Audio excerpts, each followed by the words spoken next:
Sure, we have 30 seconds to tell you that drivers who switch to Progressive could save big. But then what? Well, radio has been called theater of the mind, so let's tell a story with sound effects.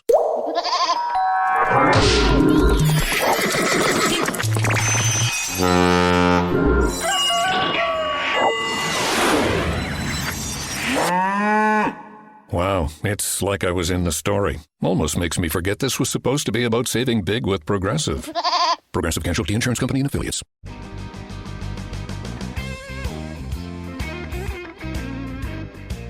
And here we are with another Blunt Business on CannabisRadio.com. Joining me right now with offices in New Jersey, New York, Massachusetts, California, Colorado, Florida, Michigan, and Texas. My next guest represents a full-service cannabis law firm with a coast-to-coast and global footprint. Very familiar to Cannabis Radio. You might have heard the team over on, even going as far back as our original programming back in 2015. We've been familiar with Vicente, Sederberg, LLP. I'm joined by one of the partners, Charles Alovisetti. Charles, thanks for being on with us. Well, thanks for having me. I appreciate it. My pleasure. So now Vicente Sederberg supports the tri-state area, which is a little bit of a focus we want to take on the start of the show with all of the rollout of legalization and implementation of said legalization, adult use and medical in New York and New Jersey proper. Now, you're offering a full suite of services, legal, corporate, regulatory, policy, research, all types of plant-touching marijuana, hemp businesses, ancillary businesses, investors, trade associations, and governmental bodies. Now, talk to me about some of the legal framework that your team has dealt with so far since the rollout of adult use in New York and New Jersey so far. Yeah, so I guess I'm going to just focus on New York just to make it easier to answer the question, because it's a different answer in New Jersey and a different answer in Connecticut. So each of these states has kind of a unique system. And, frankly, I've been focused on New York just because of my own sort of time limitations, in picking up these states as they come up to speed, because Jersey has a pretty complicated system. And that feels from the beginning, from the limited of dispensaries and licenses that they had, to the fact that, if people from New York wanted to go ahead and cross over to grab a product, it was very difficult, and has been that way for a while. Yeah, exactly. I mean, I was going to say some systems are relatively simple from a regulatory standpoint, and some systems are pretty complicated. And New York, New Jersey are definitely on the complicated side of the spectrum. So yeah, I would defer. My Jen Cabrera, my colleague, is our Jersey expert. She also does a lot of New York, but I defer to her on New Jersey, and then Michelle Bodie and on the Connecticut side. So I'm just going to focus on New York, just because we only got 30 minutes. And that's totally fine. So, with New York being the hot button right now, anyway, the most current rollout. Go for it. So so just big picture, New York, it's interesting. It's had a medical system for a significant period of time. Mm-hmm. There are currently 10 medical licensees in New York called ROs, or registered organizations, and the medical licensees are all vertically integrated and have multiple dispensary locations. So the current system in New York, purely medical. Initially, it was pretty limited in terms of the qualifying conditions. And if you look at sort of the robustness of a medical program, it's typically driven by two primary factors. One is, what are the qualifying conditions? Because if you have limited qualifying conditions, it's tough to have a large patient base. And the second is just sort of access. If you have a small number of dispensaries, it's tough to have a robust market. So New York initially was a pretty weak market in terms of the number of qualifying conditions, but it's grown substantially since then. And you've seen some pretty high profile deals where people are buying these medical licenses. And the reason they're so valuable is in the law, the MRTA, which is the statute that created the adult use system. The medical licensees are going to have an option after paying a fee, which is not specified in the statute, to get effectively a vertically integrated adult use license to pair with their medical license, and it'll allow them to open multiple adult use dispensaries. So they will be, with a very minor exception we might get into later on the cooperatives, sure, the only people that will be allowed to be vertically integrated on the adult use side, which is important for a couple of reasons. one is you just got to understand with taxes, if you don't have a cultivation as part of your operations, it really hurts you on the taxes because it's much easier to deduct costs associated with a cultivation facility than a dispensary. And the second is just margin because you can sell your own products. So you're not buying, flour and concentrate, what have you, wholesale. So it presents a significant advantage. And that's why I think you saw these licenses trade for such a large dollar amount, notwithstanding the recently broken Ascend MedMen deal. I want to talk more about licensing. We can do that at the break, but in the terms of the costs for setup and startup for some of these companies looking to make their way in the space, once they get the licensing, we've heard a lot of stories so far about the pricing being a lot, especially for social equity based businesses that want to be a part of the space, and the kind of relief that is being done out there from government relief through the state legislature or through various private entities trying to help out with funding and trying to help smooth out the process to get there. What can you tell me so far, based from other markets, about where that would be the cost for concern about the upstart cost and what kind of legal untangling do you have to go through to get started? Well, the thing in New York that's really unique, right? You've seen these social equity programs arise in a bunch of states. And really one of the main problems with these social equity systems is that, you define social equity in a way that sort of means that most of these people are not going to have much capital or the networks that you would need to raise capital. And then, then they win a license, they don't have the money to operate the business. So they may have to cut kind of a, what some people might say is a predatory deal with a third party. So what's unique about New York is they have a special license called the CARD license, Conditional Adult Use Retail Dispensary. Okay. And it's unique because for a few reasons, one of which is that to apply for it, it has to be majority owned by someone who has a cannabis conviction in the state of New York, which is sort of 180 degrees of when we started doing this thing in 2015, and they would disqualify you for these convictions. The idea here is to sort of try and restore the damage from the drug war. But the other really unique thing is the state has said that it's going to finance these businesses. They're going to give them loans at a low interest rate, and they're also going to help them get real estate. So the state of New York, DASNY, the Dormitory Authority of the state of New York, has gone out, has hired a broker, and they're trying to lock down dispensary locations, which they'll then sort of help these licensees sign up for. And then they're going to lend them the money at this sort of low interest, kind of generous terms. So the idea here is that in theory, at least, you wouldn't need any outside financing to run one of these businesses. Now, with the people I'm working with, I always caution them, obviously it'd be great if the state comes up with all the money, but they may not show up with the money you need to run the business. So, you may have to pivot and try and raise outside financing. But, that's one of the challenges. Of course, when you're talking about startup costs for business, right? It does really vary based on the license type.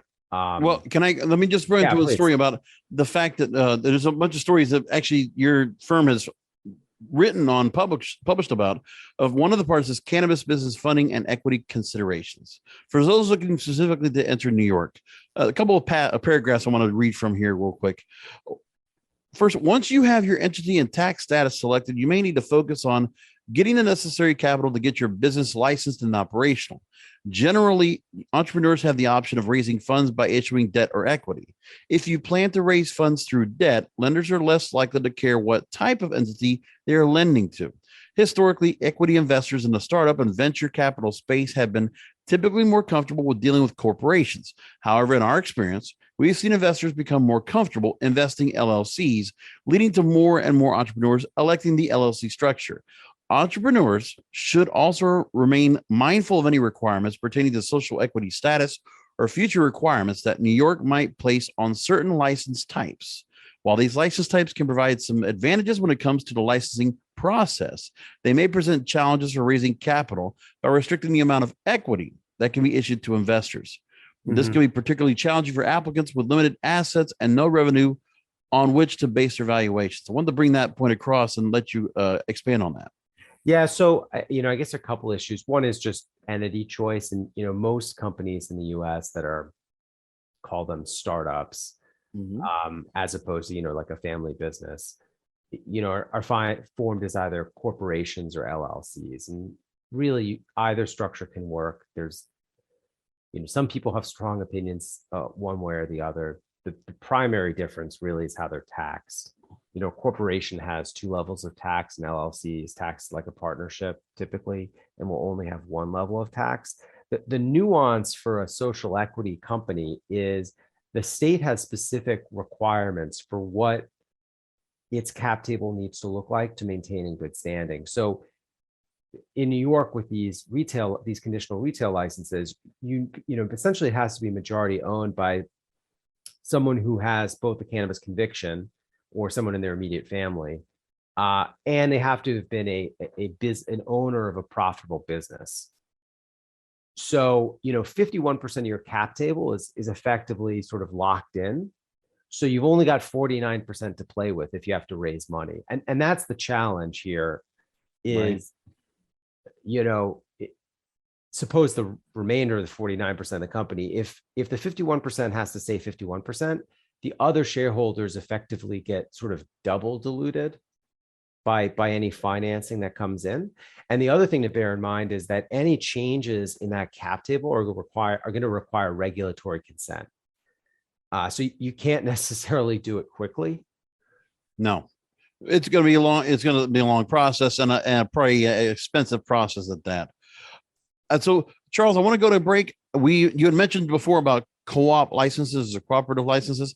I want to ask you about that, and also the areas where it comes to businesses opening up LLCs. I want to ask you about that as well, and a number of things when it comes to.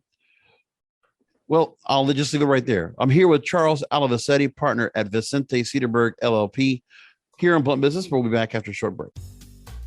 Rolling into some sponsors, but we'll be right back with more Blunt Business.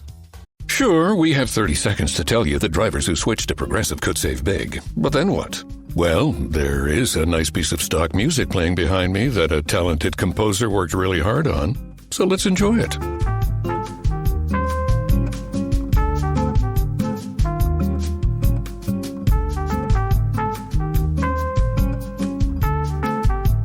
Wow, almost overshadows the saving big when you switch to Progressive part. Progressive Casualty Insurance Company and Affiliates. Welcome back to Blunt Business. I didn't want to give out all the little T's and details. I wanted to make sure everybody stuck around for the break. Vicente Sederberg, partner, Charles Alovisetti, is with me on Blunt Business. And Charles, I wanted to continue a little bit on the area of what was discussed before about cannabis business funding and equity considerations for the New York market. We're specifically talking about in the program today.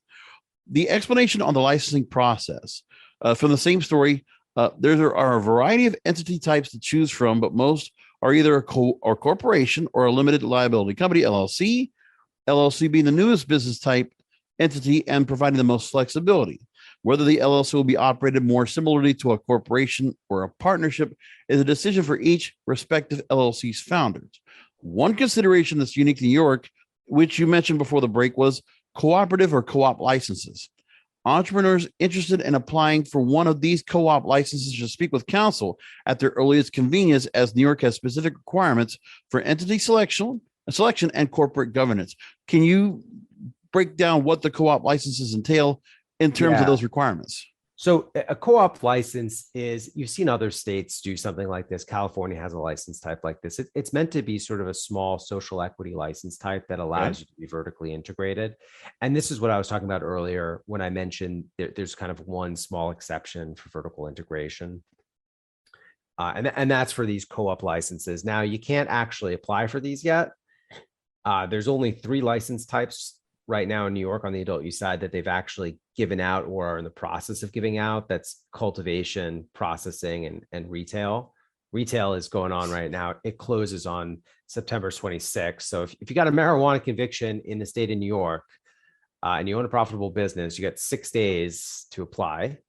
But yeah, the co-op license is going to come out later. We don't really have the regulations yet, but it's essentially meant to be sort of a smaller license that will permit you to be vertically integrated. I don't know how, off the top of my head, I don't know how large the canopy can be. I imagine it's probably not huge, because it's typically a smaller type operation these are licensed for. And then you can form that as a cooperative, which is sort of an entity type that I've never seen in I guess over 7 years of cannabis work. I've never seen an entity that's been formed as a cooperative.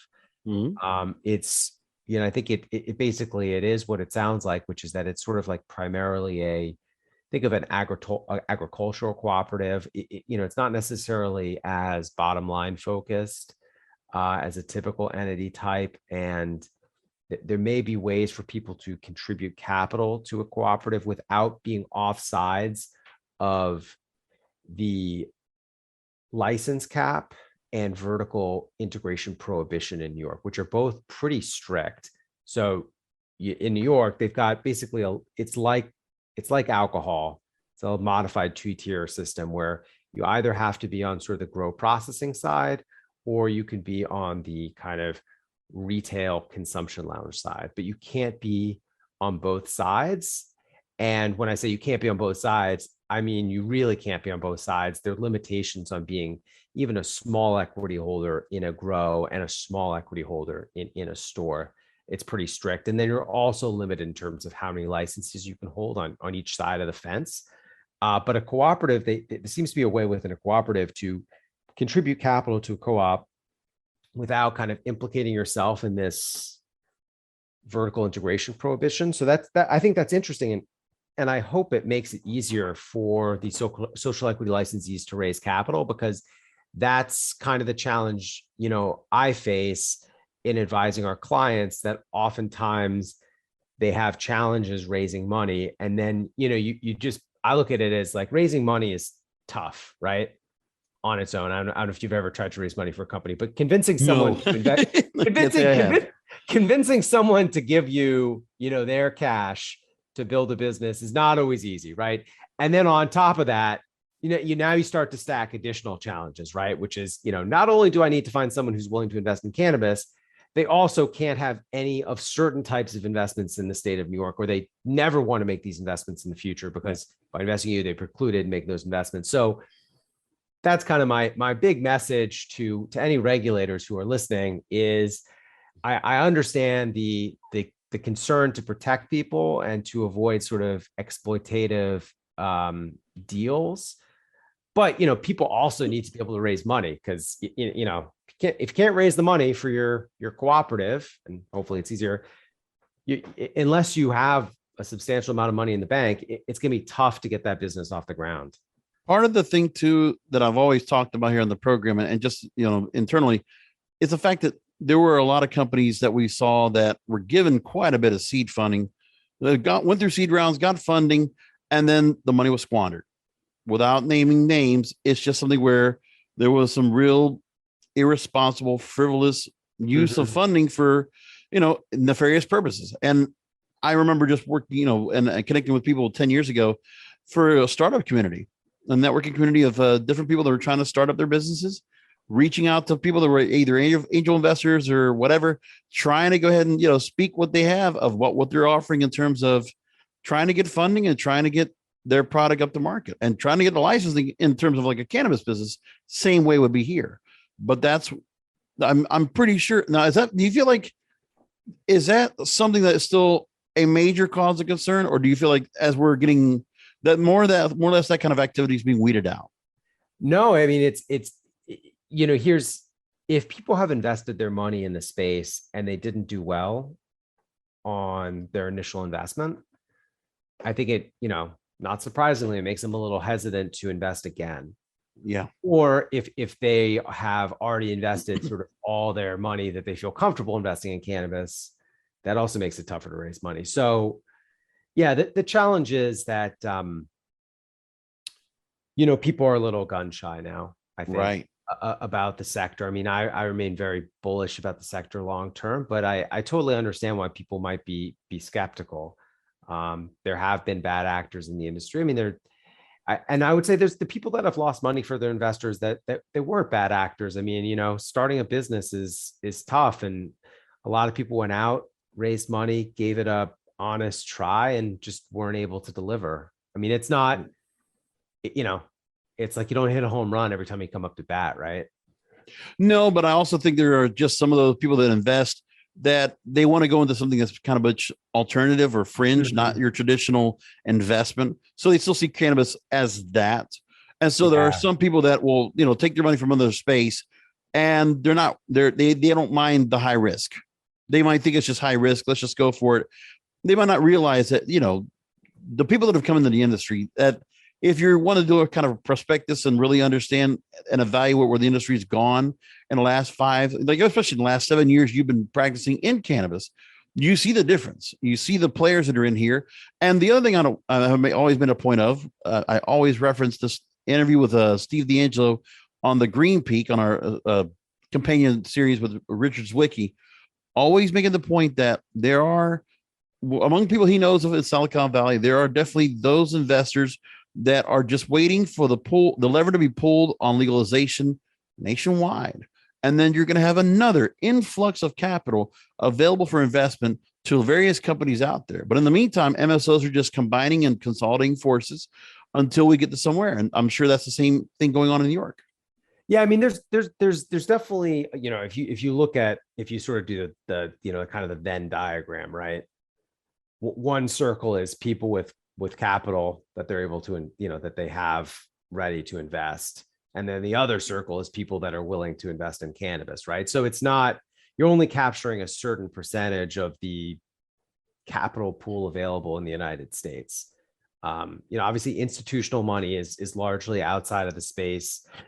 Some institutional money has gone into other countries, right? Canada being a big example, though people necessarily haven't done great on that investment, which I think has dampened expectations. Yeah. But yeah, no, I think that, that's why if you look at a lot of what people are saying, that's why people are so excited about safe banking potentially passing, because, that just sends a signal to the market that this thing's on the upswing. And, if and when that passes, that's definitely going to, I think, lead to a uptick in stock prices and in capital coming into the industry. So the lame duck session came and went. Congress could have done something, but more than likely than not, the midterm elections are here. So any other potential passage, we just have to see how things shuffle in Congress for November 2022, the midterm elections coming up. Until then, we can't see any kind of relief like that. We're just gonna have to wait another 3 to 6 months to see if anything else rears its head to see if anything will happen. So that's what it is in that small part. I want to go ahead and go to another break. And there's some great work that you're doing in terms of pro bono work that I definitely want to spotlight on. That's extremely important. And I'm really happy to go and read about this. And I also want to talk about thoughts about the potential opportunities in psychedelics. As you know, Cannabis Radio, we've already launched several series on the network that are specific on that. We have our Psychedelic Passes series, Psychedelic Radio, and we do quite a bit of psychedelic talk with our new series with Dr. Dr. Lola Ohomba with Let's Talk Plant Medicine. Make sure, if you haven't gone to Cannabis Radio lately, we have 6 new series now available. Actually 5, one more in the works as I'm recording this today that are now available, new episodes. Go ahead and look. We got a lot of new content up on the website. Check that out in the meantime. And we're going to come back with more with Charles Alovisetti, partner at Vicente Sederberg, LLP, here on Blunt Business after a short break. Rolling into some sponsors, but we'll be right back with more Blunt Business. Welcome back to Blunt Business. I'm here with a partner at Vicente Sederberg. By the way, website is vicentesederberg.com, VICENTE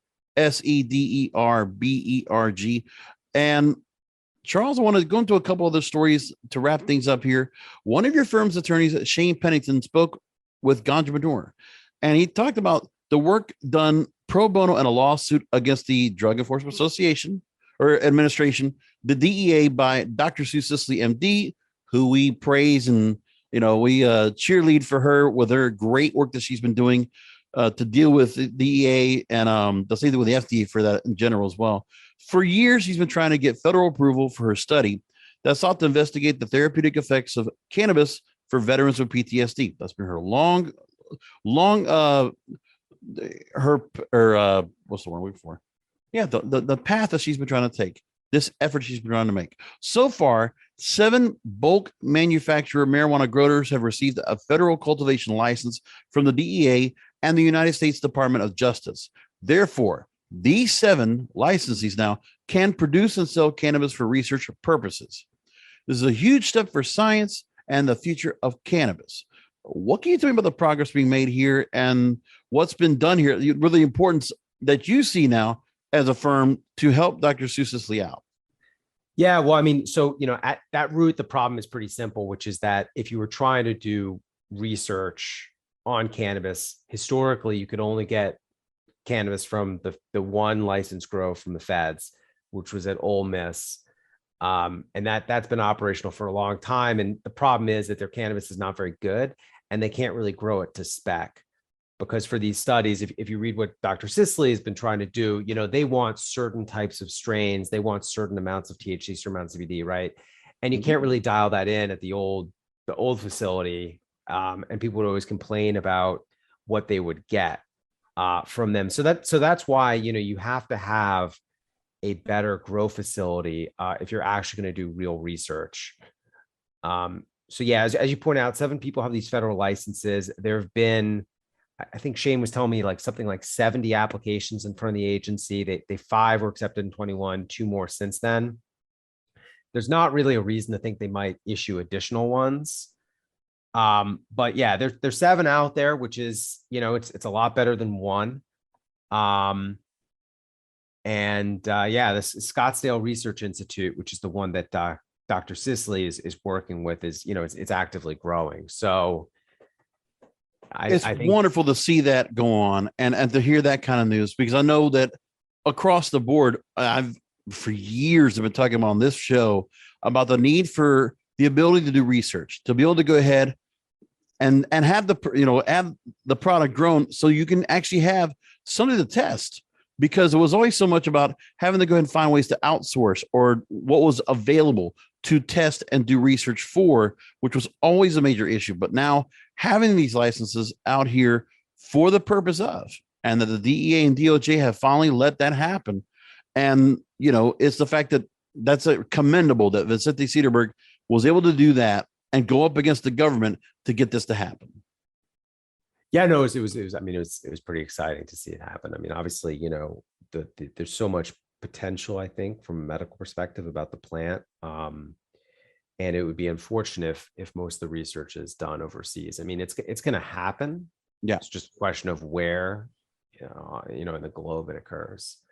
Well, because we've heard a lot about what's happening in Israel and the great work they're doing. But of course, every time it gets brought over here, I mean, just imagine with the FDA implementation of the hemp bill and how that's not gotten passed yet. We don't have the requirements, the regulations, any kind of framework yet.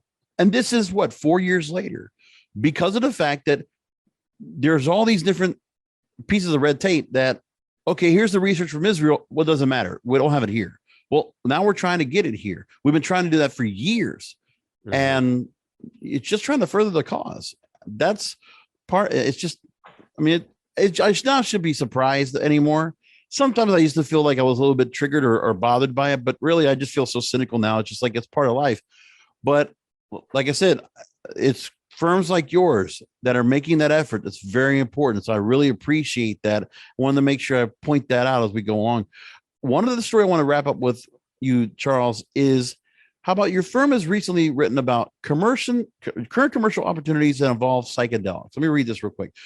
Quote, 2 approaches apply to commercial operations, the traditional medical path and the emerging non-medical state regulated path, while the other 2 paths are better seen as non-commercial, which is underground therapy and religious use. So we're saying ceremonies or journeys.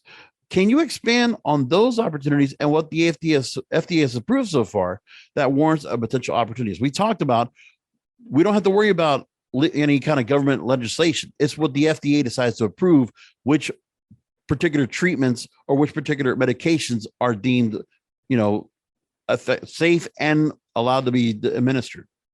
Well, I would point out that, legislation would help things, Oh, mostly okay. because most of these psychedelic substances are Schedule 1, which means that according to the Controlled Substances Act, there's no accepted medical use for them, and they're considered at high risk of abuse. So any down scheduling, and it doesn't necessarily mean you can get a prescription for it right off the bat, but if you were to reschedule it, it's going to make it easier to do research, to go through FDA trials and all that. So, but I don't think there's any legislation coming anytime soon. That said, there are a lot of pretty exciting trials that are going on right now. A lot of these companies are publicly traded, and this is what I call the traditionally regulated medical practice path. And these are basically companies that are, they've got a drug somewhere in the, the approval process with the FDA. So, if you look this up, right, like an example for psilocybin would be the Compass Pathways study.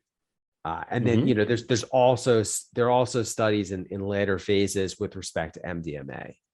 The only psychedelic right now that can currently be prescribed is ketamine. So that sort of explains the ketamine clinics you can see. Everything else is not, you can't get a prescription for right now. Right. For any reason. So yeah, there's like basically two potential pathways we could see move forward for psychedelics on a commercial level, right? I point out in the article, if you Google my name and psychedelics, you can find it pretty easily. But if you look at Michael Pollan's book, everything he's describing in that book is sort of these sort of like below the radar, sort of underground therapists, or sometimes people call them shamans, right? Right. Yeah. So that stuff is all sort of non-commercial. Like those people aren't going out and raising money from venture funds. But there's going to be a new path forward, which is similar to cannabis, right? Which is, it's regulated, pretty heavily regulated at the state level, but it's outside of the traditional medical system. So Oregon's going to be the first one that launches. They've got their draft rules out. Which, if you look at what I've written, my colleague Sally did a summary of these rules, but they're going to start licensing in 2023. That's going to be a lot. It's going to be a lot like cannabis, right? So it's not, the psilocybin, what have you. It's not going to be prescribed by doctors. It's not sort of done under the purview of the FDA. It's done under a state regulated system. And we've also got a ballot initiative that's going to create something similar in Colorado that hopefully passes this fall, knock wood. It's my partner, Josh Capel, who's been spending a lot of time on that. And then, hopefully you see other states kind of follow in the footsteps. Right. That I don't know what, yeah, exactly. So, I want to go and bring a few things that you brought up and make sure to give context so that the audience can go and find all this information out there. Number one, when you mentioned Compass Pathways, a London-based company and a nonprofit Usona Institute in Madison, Wisconsin, being granted FDA breakthrough therapy status for psilocybin treatments and launch phase 2 trials. And so they are recruiting over 200 people, random clinical trials, and going through so much with that, not to mention the other research being done out there when it comes to the in London with what I think was United College. Also, not to mention all the work that's being done in State University of Stanford or Johns Hopkins University, and all the work they're doing on psychedelics as well. And also the link to the story you're talking about, look for it on VicenteSederberg.com in their blog under Insights. Look for understanding the current legal status of psychedelics in the United States. And you give a great breakdown of all the active clinical trials and state regulated systems. So you understand which particular medications or which particular treatments are, where they are with legal status, where they are in active FDA regulated clinical trials and state regulated systems. It's all broken down there for you. Plus, you also talk about proposed legalization and about initiatives that could impact legal status of psychedelics. Bookmark this link if you would. You should go and do that. I will try to make sure to go ahead and get this included into the show description to have people to go ahead and check that out as well. Charles, so much information. We're out of time. If I had more time, I would go and continue, but I think we're just going to go and table. Let's come back to this, especially on the psychedelics part. I'd love to go and continue that conversation. Yeah, I know. Likewise. I mean, psychedelics is super exciting. It's amazing. I mean, we've really been opening our eyes in the last year and a half to seeing what's going on now. And and just, it's like right now, psychedelics is starting to hit viral. The momentum is really coming up right now. And, in a way, I still think, it's going to have that same kind of trajectory where cannabis was 5 years ago. But I think there are some things that are, some things that are happening, which will be more in the favor of psychedelics that will give us a little bit less issues towards progress like cannabis had to go through, because cannabis had a much bumpier ride, but I don't think psychedelics should have that much. I think the fast track to various legalization, whether it's in Colorado or Washington State, or what they've already done in Oregon so far, implemented, we're going to just see where it goes. So I appreciate you taking time out to talk to us again. I've been joined with Charles Alovisetti, partner at Vicente Sederberg, LLP. Thanks for taking out time to go ahead and tell us all about the great news you're doing right now in New York and New Jersey, and the various parts when it comes to pro bono work in psychedelics. Thanks again. Well, thanks for having me. I appreciate it. And real quickly, for people that want to go and either connect with you or the firm, please let people know how they can go and contact you. Yeah, I mean, really, if you just Google Alovisetti, I have a pretty unique last name. If you just Google Alovisetti, you'll find me pretty easily. Yeah. That's just, and just go to the website, VicenteCederberg.com. But really just Google Alovisetti Cannabis or just Alovisetti, and you can find me, and you got my email address. And of course, I'd also suggest, if you're interested in cannabis, I wrote the book on cannabis law. It's called The Cannabis Business. It's kind of a breakdown of, it's like Cannabis Law 101. If you're interested in the space, I suggest you read up on the laws. All profits go to charity. You can buy it wherever you can buy a book, Amazon, BarnesandNobles.com, all that kind of stuff. Fantastic. Well, thanks again. We'll definitely keep in touch. And thank you, listeners, for listening to another Blunt Business. We'll talk to you next time.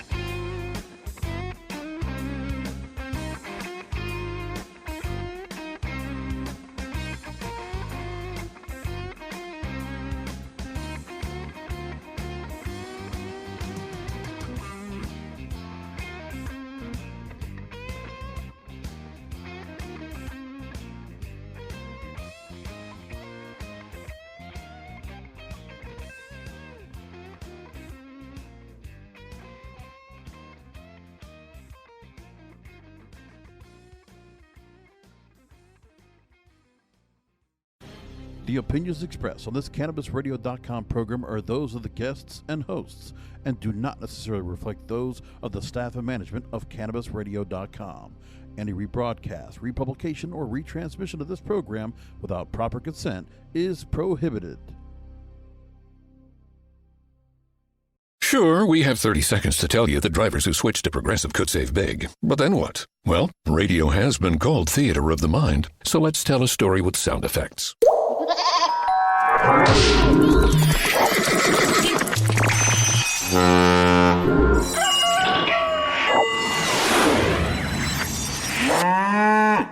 Wow, it's like I was in the story. Almost makes me forget this was supposed to be about saving big with Progressive.